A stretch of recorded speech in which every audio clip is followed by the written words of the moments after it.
My name is Mary Cole with Good Story Company. This is a video about the process of getting a book published. A lot of people are very, very interested in this who come to this channel. I have been working with writers for over a decade within the publishing industry at Chronicle Books and Andrea Brown, and then on the back end for the last 7 years at this point as a freelance editor, working directly with clients. And one of the things that has really struck me over the years is that every book has a different path. Every writer has a different trajectory. And I think when we first approach the industry and we're like, oh, publishing, okay, this is how it works. Step 1, step 2, step 3. But there are so many tools now that have democratized the process of publishing.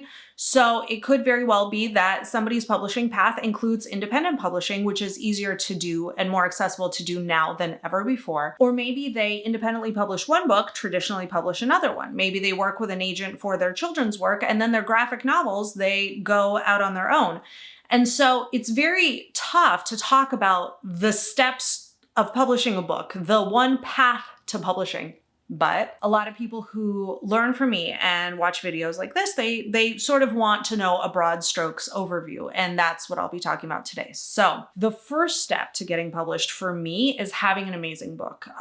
It doesn't really go past that step if you haven't achieved that step yet. And I am very, very serious about that. All of the work that I've done, I was a very editorial agent. I have an MFA in creative writing. And now, of course, I work with writers who are, by and large, attempting to publish or aspiring to publication, but I do work with some authors, some multi-published authors. I work on behalf of literary agencies. And so I do work with writers who are looking to polish their work and make their work stronger sort of at every level. But the majority of my client base is trying to break into publishing for the first time as a debut. And so without a really strong project, you're not ready to approach the industry. And I know how exciting it feels to type the end on a project and want to get it out there. But really, without that project being as strong as you can personally make it, everything else is sort of a non-issue at this point. So I would say your number one step, and this is step 1 is a big one,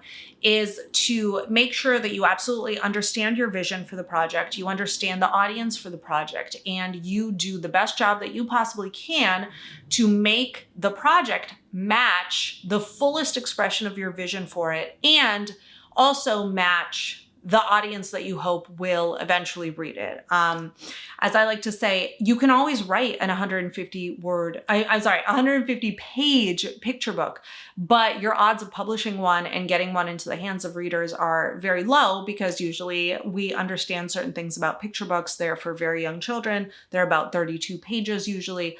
And so there's going to be a big mismatch in terms of what you're trying to present to the world and what the publishing world wants. And even if you publish independently with a project, that doesn't necessarily give you full license to do whatever you want, whatever sort of comes to mind, because the readers who are going to be buying your independently published work have been sort of trained by the publishing industry. Their expectations have been set by the traditional publishing industry. And so they're going to see your 150-page picture book and they're going to be like, this doesn't look right. I don't recognize this from all the other picture books I've ever seen, most of which have likely been traditionally published. And so I do sort of say, yes, you have more creative control and freedom to realize your vision with independent publishing, but you may want to hew kind of close again to the expectations of your audience, the expectations of your readership, and know your category, know the market at least a little bit.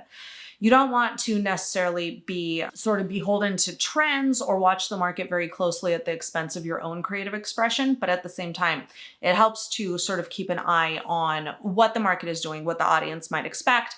Same for if you write romance novels. Romance readers have strong expectations that the main romantic couple will get together at the end, for example. And so if you if you pull a Romeo and Juliet type of ending in a book that's going to be pitched as a romance novel, you're probably going to upset some people and they may not be as enthusiastic about your project. So I think knowing the market, knowing your audience should factor into how you create your work, and then getting some feedback, doing your due diligence to make sure that the work is as strong as you can possibly make it. is very important. You don't have to hire a freelance editor. I don't want this video to be tainted by this idea that I'm a freelance editor and my step one advice is you should go hire an editor. You can absolutely get feedback from beta readers, from critique partners, from your spouse or your kids if you write children's books. It's just this idea of, you know, is their advice going to be as useful for you as possible? If I go through the process of getting outside advice, I just want to make sure that the person that I'm soliciting knows what they're talking about. Family members are kind of bad at this because there's a relationship there. They're sort of, they feel like they have to say the right thing, everything that you want to hear. Friends too. So maybe try and find other writers or people familiar with the industry. Do as much revision as possible, get it as strong as possible, and then you have to make some decisions. One of the decisions is, do I want to go for a literary agent? Do I want to go directly to a publisher, or do I want to publish independently? Some people arrive at the decision to publish independently after they've sort of exhausted their options in the traditional space. Agents will broker you to publishers, and a lot of the big five publishers, your HarperCollins, your Penguin Random House, do not accept unagented submissions. Cat alert. Hey, an agent will get you into bigger houses and with more accuracy than a lot of writers are capable of achieving on their own. But there are houses that accept unagented submissions, which means simply that you approach the house directly rather than going through a middleman. An agent will be paid a certain commission, usually around 15%. For domestic deals and 20 to 25% for subrights and foreign deals for their efforts on your behalf. And they will also do contract negotiations and handle a lot of those relationships that arise in a deal. A publisher, if you approach them directly, you will have to act as your own agent. That means contract negotiations, advocating on your behalf. It just depends on your sensibility and how you want to orchestrate your career.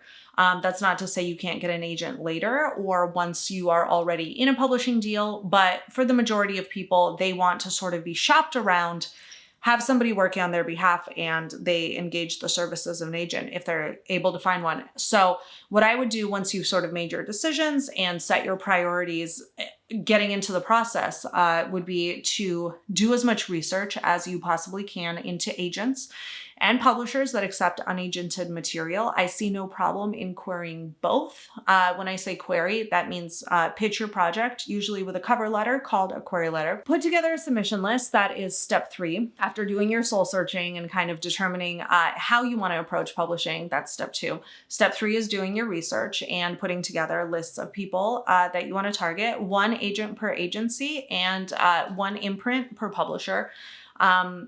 Because if you query Aladdin and Athenaeum at Simon & Schuster, the house may, for example, both imprints might be interested. A house is not going to like realizing that it's in a bidding war against itself, for example. So you put together your list, and I would suggest maybe 10 to 15 names per round. Query your A-list first, because if one of those people offers representation on your project, then if you started with your C-list, you may always be wondering, oh, what might have been? So I suggest querying your A-list and then sending out a query letter. Everybody has submission guidelines posted. It behooves them to be as detailed as possible. They post their requirements. You follow their requirements. You don't send attachments because in 99% of cases, people don't accept attachments. You send a query letter and a writing sample, whatever they request, pasted into an email to this person, and then you wait. And usually it takes 6 to 8 weeks to hear back. Sometimes people do not respond, and that is a no. Some agents, they are just very, very busy and they don't respond to everyone unless they are interested in a particular project. And then you put together all your feedback. You see if there are any patterns, if people are saying, well, the plot, I just didn't believe the plot, or I didn't relate to the character. If you get that feedback consistently, maybe that's something to work on in a revision round. And then you sort of do your analysis and see if you want to keep working on the project, maybe do some revisions if any patterns have emerged, and approach those people from your A list who seemed interested, you'll have put together a B list and maybe even a C list in your research. Approach those people and try another round. If you feel discouraged with the project or people have pointed out things that could be fatal flaws for the project, maybe it's time to reevaluate and either start working on a new project or put this project aside and really sort of go down to the studs and make some big creative decisions for the project. And, I would love to tell you that you just have to go through this process once and then you're going to have your outcome and you're going to be published.